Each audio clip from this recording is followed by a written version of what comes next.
Good morning बच्चों। हमारी भाषामणि हिंदी पाठमाला, अब हमारा कोर्स तो ख़त्म हो चुका है बच्चों। अब जो फाइनल एग्ज़ाम में आएंगे जो चैप्टर्स, उनको हम दोबारा रिवाइज करेंगे। तो ये है हमारा पाठ 11, कबूतर और मधुमक्खी। ये देखिए, दिख रहा है। तो कबूतर और मधुमक्खी की कहानी आप सबने सुनी है। देखो, दिखाई दे रहा है। एक समय की बात है, एक नदी के किनारे खड़े बहुत बड़े वृक्ष पर, वृक्ष माने पेड़ पर, मधुमक्खियों ने अपना छत्ता, छत्ता क्या होता है? मधुमक्खी का घर, छत्ता बनाया। तो एक नदी के किनारे एक बहुत बड़े पेड़ पर मधुमक्खियों ने अपना छत्ता बनाया।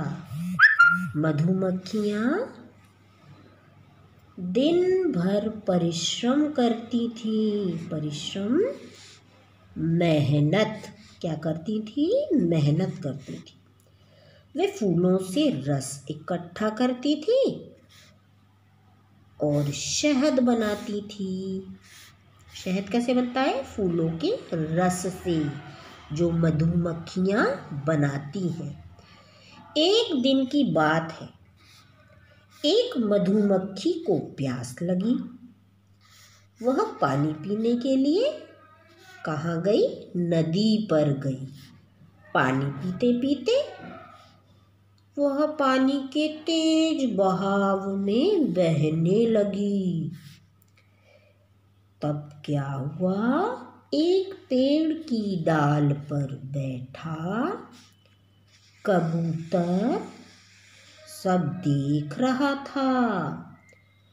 उसने डूबती हुई मधुमक्खी की सहायता करने के लिए, सहायता माने मदद, मदद करने के लिए एक पत्ता पानी में फेंक दिया। देखो, मधुमक्खी दिखाई दे रही है। मधुमक्खी ने क्या किया? मधुमक्खी पत्ते पर आ गई। ये देखो, पत्ते पर बैठी है। पंख उसके गीले हो गए थे, तो जब उसके पंख सूख गए तब वह वहाँ से उड़ गई। और कबूतर को उसने क्या कहा? धन्यवाद, शुक्रिया, थैंक यू।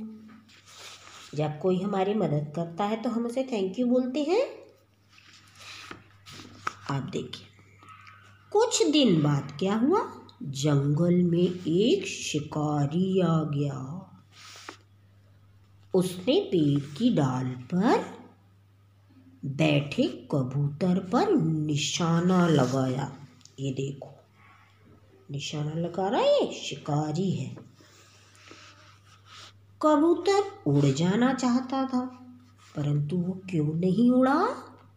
क्योंकि पेड़ पर मंडराती चील, मंडराती माने चक्कर काटती हुई, पेड़ पर देखो चील मंडरा रही है। उसने सोचा, यदि मैं यहाँ से उड़ूंगा तो चील मुझे पकड़ लेगी। तो वह इसी कारण से उड़ नहीं पाया। तभी मधुमक्खी वहाँ से गुजरी, गुजरी माने निकली। उसने देखा कि कबूतर संकट में है। संकट माने मुसीबत। मधुमक्खी ने कबूतर की सहायता करने की सोची। मधुमक्खी ने सोचा कि कबूतर ने मेरी जान बचाई थी, तो अब मुझे भी उसकी हेल्प करनी चाहिए। मधुमक्खी ने शिकारी के हाथ पर जोर से डंक मारा। वह हाय हाय करके चिल्लाने लगा। कौन चिल्लाने लगा? वह शिकारी। उसका निशाना चूक गया। जब वो तीर से निशाना लगा रहा था तो उसके हाथ पर जब डंक जोर से लगा तो उसका निशाना हिल गया, तो उसका निशाना क्या हुआ, फिर चूक गया और कबूतर इतने में वहाँ से उड़ गया। कबूतर ने मधुमक्खी को धन्यवाद दिया। पहले किसने धन्यवाद कहा था, ये देखो, कबूतर को धन्यवाद दिया था किसने, मधुमक्खी ने। अब इधर कबूतर ने धन्यवाद दिया मधुमक्खी को, है ना। कबूतर ने मधुमक्खी को धन्यवाद दिया। मधुमक्खी बोली, तुमने भी तो मेरी जान बचाई थी, इसीलिए मैंने भी तुम्हारी जान बचाई। तो जब हम किसी की हेल्प करते हैं तभी हमारी कोई हेल्प करता है, इसीलिए हमेशा हमें मुसीबत में दूसरों की सहायता करनी चाहिए। इस कहानी से हमने क्या सीखा बच्चों, कर भला तो हो भला। जब हम किसी का भला करेंगे तो हमारे साथ भी भला ही होगा। अब ये कहानी आपने समझी। अब देखिए इसके शब्द अर्थ याद करने हैं आपको बच्चों। देखो इसमें बहुत सारे दिए हैं, पर जैसे कि ये मधुमक्खी, ये मैंने आपको शायद नहीं लिखवाया है। जो छोटे छोटे हैं उनको आपको अच्छे से लर्न करना, उसके बाद इनको लिखकर अभ्यास भी करना है। वृक्ष, वृक्ष माने क्या होता है, पेड़, वृक्ष पेड़। छत्ता मधुमक्खी का घर, छत्ता मधुमक्खी का घर। दिन भर, पूरे दिन, ये छोड़ देना आप, ठीक है। मंडराना, चक्कर काटना। प्राण, प्राण माने जान। संकट, मुसीबत।